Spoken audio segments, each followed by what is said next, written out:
Picture this. You're scrolling on your Roblox feed and you come across a game. One that stands out more than the rest. Every other game looks normal, and you see a game that says floors have teeth. You click on it and the pictures look strange, unsettling almost. You decide to check it out of curiosity, not knowing what lies inside. You click play and you join. The game has this old video game aesthetic to it. It's kind of cool and unique, but once you click on single player, things start to become apparent that it's not going to be a normal game at all.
The game starts as you exit your car and you are greeted with an alleyway.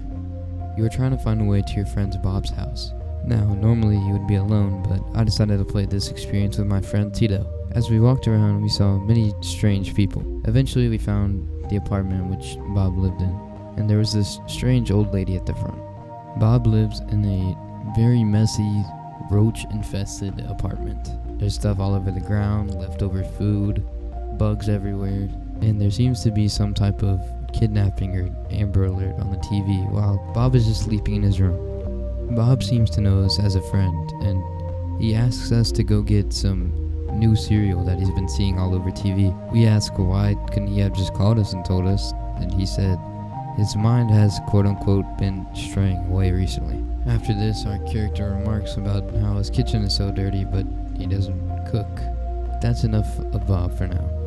Our character eventually heads to the grocery store, and we are met with a kind of mean clerk, but it's okay, we got the cereal anyways, and we head back on the road. Our car breaks down, and our character remarks that there is a trailer park nearby. When you enter the trailer park and look around for a little bit, you find a pair of bolt cutters, and you're able to go into the trailer park. As you walk around, you see some weird messages. What does that mean, dude? What does that say? Die. Something's eating him. Look, it's like... I don't even know, bro. You walk through the trailer park a little bit more, see some more weird messages, until you see this. Oh my god, what the Bro, that actually scared me. Yeah, that was just a cheap jump scare, but there is actually something that is unsettling. It changes the mood for the rest of the time. What the Bro, look at... It's moving. What is that? What the... And as the reality sets in, your character remarks about this place being weird. You see a bunch of mannequins and you go into this room where you see a pattern on the wall. This pattern ends up being the code that you use to unlock something down in the basement. You get a key which you use to unlock a door in the house that had the pattern on it. Once you open the door, you are met with this like bunker looking thing, and when you open it and you go down into the basement, you're immediately met with a door, and once you go through, there's a horrifying sight. It's a dead body with an axe in its head, and it's being held up by chains. There's flies buzzing all around this dead body, meaning it's been there for a long time. There is a head on the wall with a knife in it. There is disturbing images on the walls as well, and even some messages in bloody text. Find a screwdriver, not yet knowing what it is for. You go through one of the doors that is in the main room, and you see a body trapped in a cage. It turns out the body is alive, and whenever you click on him, he says, "Do not turn your back on the Father." You continue exploring, and you are met with a vent in which you can use your screwdriver that you found earlier in the drawer. You go inside the vent, and you crawl around, and eventually you are met with another room, which looks to be like some type of meat room or morgue. You open the vent that is in this room, and you go through, and you are met with a security camera room, which looks like the cameras are watching over a church or something. One item you pick up here is a doorknob. You keep exploring, and then this happens. Oh my god! No. Oh my god, what the Oh my gosh. What was that? Some sort of monster or man was trying to kill us. After this encounter, we ran straight towards the stairwell that we saw earlier. We decided to unscrew the power box, but then we heard the man coming and we decided to run down the stairs.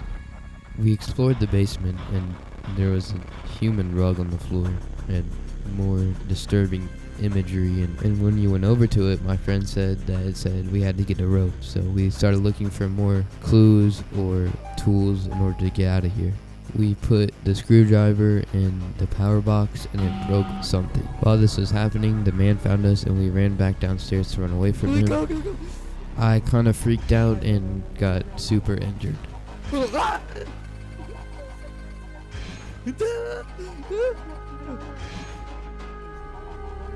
Oh my god. Oh. Me and my friend had got separated, and after that he ran away, but he unscrewed the fan, and then we met back up, and we went through and figured out what the new room was all about. There was a body with an axe on its head and a cross symbol on its chest. There was a library-like room. The next room's doors had beads hanging down, so they made noise whenever you walked through.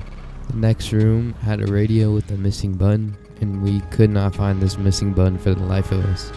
We drained the bathtub full of blood and obtained the mortuary key. So we went back to the mortuary and unlocked one of the coolers.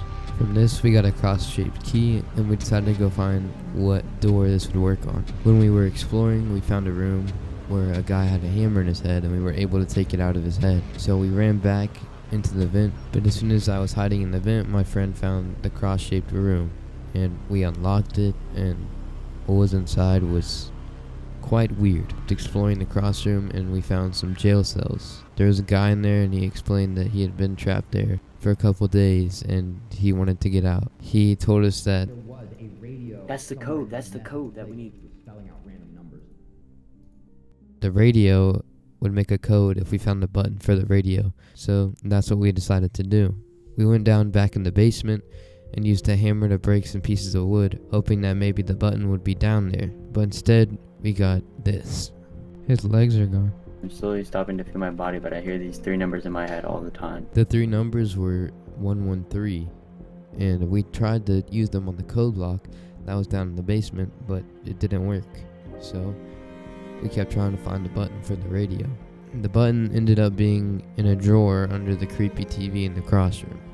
So we got the button, we put it in the radio, and got our code. It was 933. We ran back down to the basement, put the code in, and then flipped the switch that was in the room. This switch unlocked jail cells, in which we were able to get items in order to escape and go down the well. Unfortunately, the man who was trying to get out, his jail cell was held up by chains, so we couldn't get him out. Once we got the rope and went down the well, there was a man with an amputated leg, and he told us this. No way did the police finally come to save me, because it seems like we got a detective here.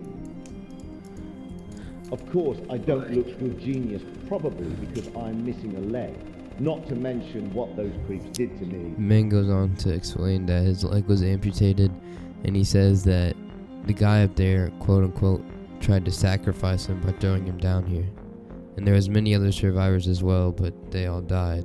The man tells us that there are a few items we can use to escape. We get a gun, some ammo, and a gas mask. After this, the guy who was originally chasing us shows up again, but he doesn't attack us, he just runs straight through us. Is our character going crazy?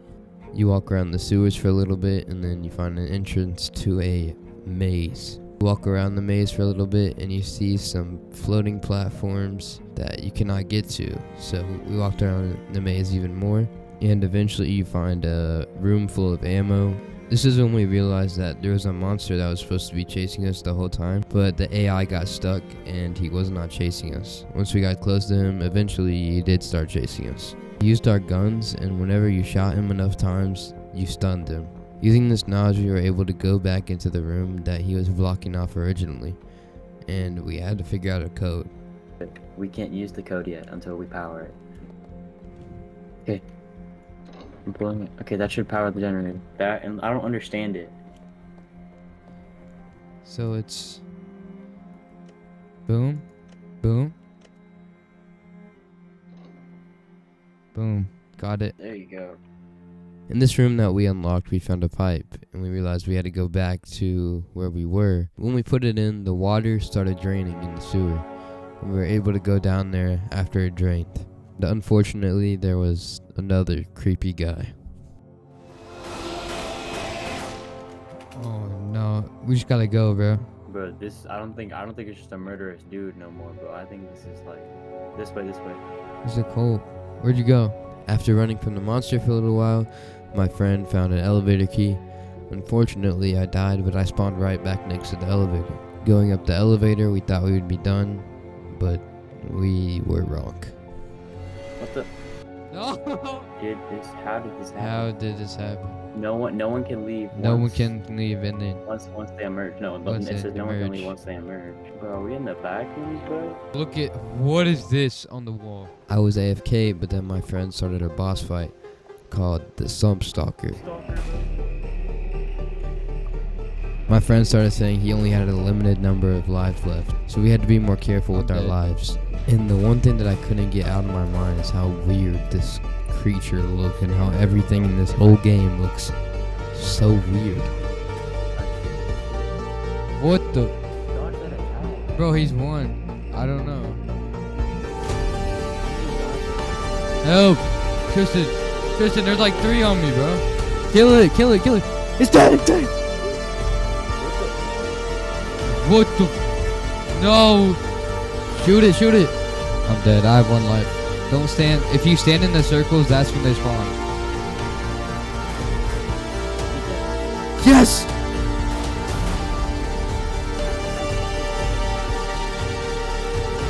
Oh my god. The stalker didn't die, but we had finished the game. We exited the sewer, and it ended with this. Well, there's an answer on that door. Yo.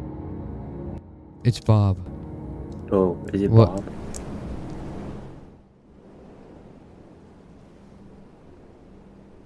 Good ending. Escaped. That was one. chapter 1? Yo.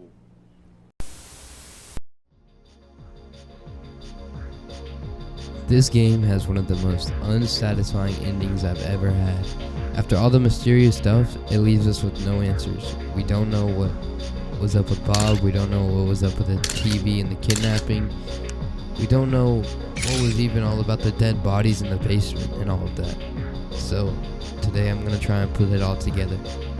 Basically, it looks like there has been some kidnappings in whatever town Floors Have Teeth is in. These kidnappings are possibly related to whatever basement we got stuck in the game.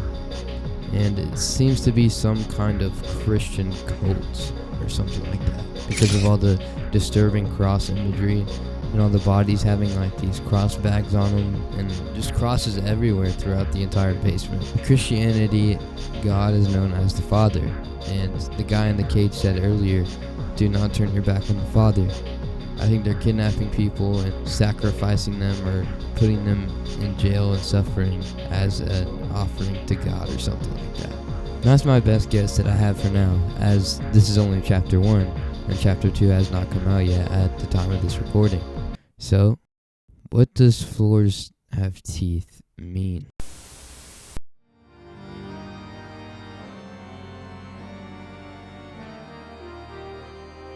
Floors Have Teeth has many secrets, but we can't figure out them all. So, until next time, I'll see you guys.